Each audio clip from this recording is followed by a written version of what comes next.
God goes blithely on its way as if nothing was happening here on earth. Why? God isn't listening to the voice of man.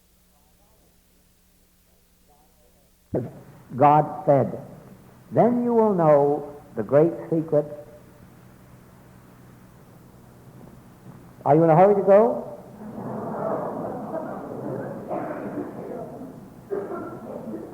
God knows no time, and sometimes I forget.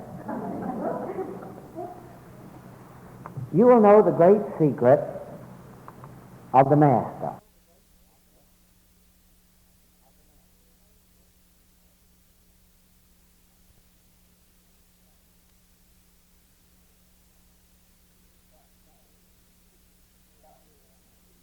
Does the treating or the praying. Not when man whose breath is in his nostril does it. Wherein is he to be accounted of, says Isaiah. Cease ye from man whose breath is in his nostril. Wherein is he to be accounted of? God isn't listening to man's words. If God were listening to man's words, we would not be living in 40 years of war, destruction, famine, all these evils. Men have been praying and praying and praying throughout all of these tens of years that the world has been suffering. Men have been crying up to God, and God goes blithely on its way as if nothing was happening here on earth. Why? God isn't listening to the voice of man. Man must tune himself into the voice of God, and then watch what happens to the man who is God-inspired, God-led, God-directed, God-fed. Then you will know the great secret. Are you in a hurry to go?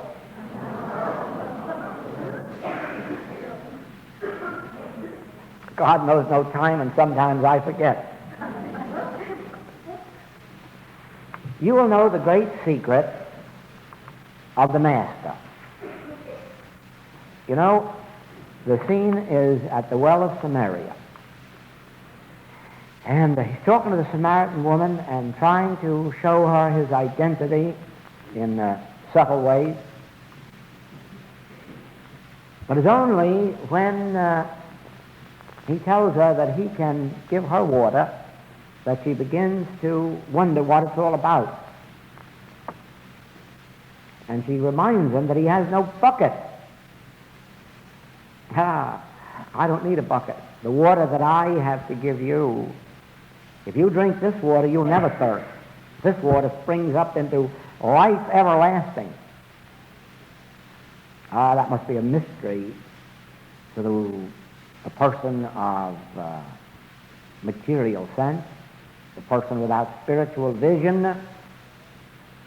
Their water would only be the kind that comes in a glass, jug. But here's a water she knows nothing about. And let us not be surprised at her ignorance. Watch the ignorance of his own disciples, right down at the end of the chapter, when they discover that their master has missed luncheon, and fearing that he might lose weight. Shall we go to the city and buy you some meat? No. I have meat that ye know not of. Not even the disciples up to that time knew about this meat that I have, which ye know not of. Now, you know, in the great transcendental teaching of the Master, you will learn about the wine, the water, the bread, the meat, the blood. You will learn all about these mystical terms that had no significance in the outer realm, and yet, when understood within, appeared tangibly without. And so, as you begin to understand that each one of us, because we have the kingdom of God within us, has within our own being all of the supply, all of the health, all the body strength that we will ever need, and we have it now, and that instead of praying for it to be brought to us as if there were a God withholding it, do you still believe in a God that withholds? No. So if we have any lack, stop praying to God for it and get in tune with God and let this abundance that has already been provided you in the beginning, let it flow into expression. You do that through prayer. Any simple, humble form of prayer that is a recognition that the presence within me fulfills. I am come that ye might be fulfilled. Say I. I am come that ye might be fulfilled. Within you is this divine I that has as its function the fulfilling of you. You don't need anything out here. You don't need anything from anybody. Even if you go to a practitioner, even if you go to a teacher for help, and that's legitimate, it's a suffer to be so now. Even when you do that, recognize you're not going to a human being with a great understanding. You're not going to a human being who has more spirituality than you have. You are going just to an individual who has made the attunement, who has opened out a way for this imprisoned splendor to escape that our Browning tells us about. And through the proof that you get of healing or supplying or whatever you need through the practitioner, you will ultimately be led to see that that is the way for you to do it, that you also have an I within you that is come that ye might be fulfilled. You see, if you keep leaning on a practitioner too long or a teacher, someday the words, ominous words, will be said that will frighten you. If I go not away, the Comforter will not come to you. And believe me, in those few days, 40 of them probably, that they were physically separated from the Master, they must have gone through a real hell until the descent of the Holy Ghost, until the Pentecost, in which the divine Comforter did come. And they said, oh, and we were relying on this of him when we had it all the time. And so it is. It is a legitimate thing in the early days of our spiritual study to turn to a practitioner to help us with our problems, physical, mental, moral, or financial. It makes no difference what they are. And no one should ever be criticized, judged, or condemned for their mistakes, whether they're physical, mental, moral, or financial, because they're all a state of ignorance that we're all subject to, always have been. Now, as a practitioner or teacher helps you above these experiences, and you begin your own study and meditation and consecration to God, you are led to a teacher who may be able, through his or her spiritual development, to lead you on and on and on until they reveal to you this Emmanuel or Christ of your own being. Then is the time for you to walk out on the waters by yourself and let your practitioner or your teacher go on to those still uninstructed in the infinite way, the way of infinity. But always remember, you need to have no hesitancy in drawing completely, fully, on your practitioner, on your teacher, once you are satisfied that they have the spiritual light to share with you. But only remember that you only draw on it as you need it and as a bridge across until you find the teacher who can open up your own soul to you, your own consciousness, and reveal there Emmanuel, God with us, omnipresent, the Christ. Then you come to a place in consciousness where you say, I live, yet not I. It lives within me. It goes before me to make the crooked places straight. It goes before me to prepare places for me. In my Father's house are many mansions, many states of divine, wonderful consciousness, and this Spirit which I have contacted within me, it leads into the fullness of glory, harmony, peace, joy, power, and dominion.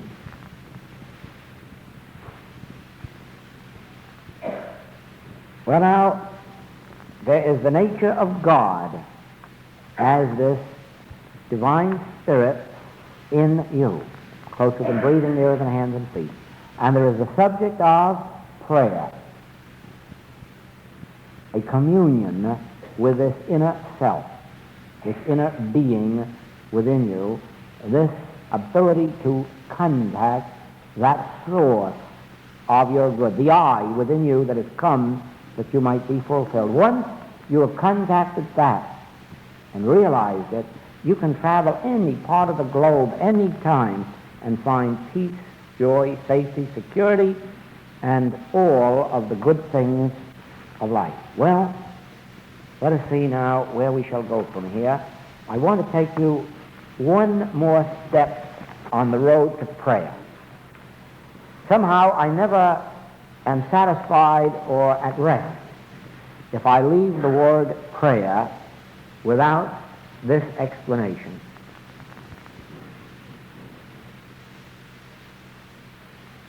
There is no way to approach God with any hope of answer if there is hate, enmity, animosity in our consciousness.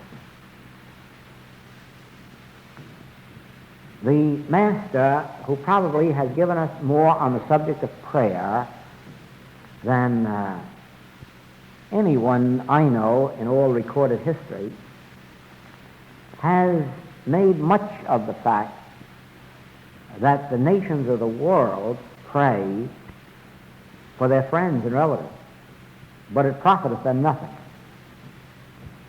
That you who are on the spiritual path must pray for your enemies.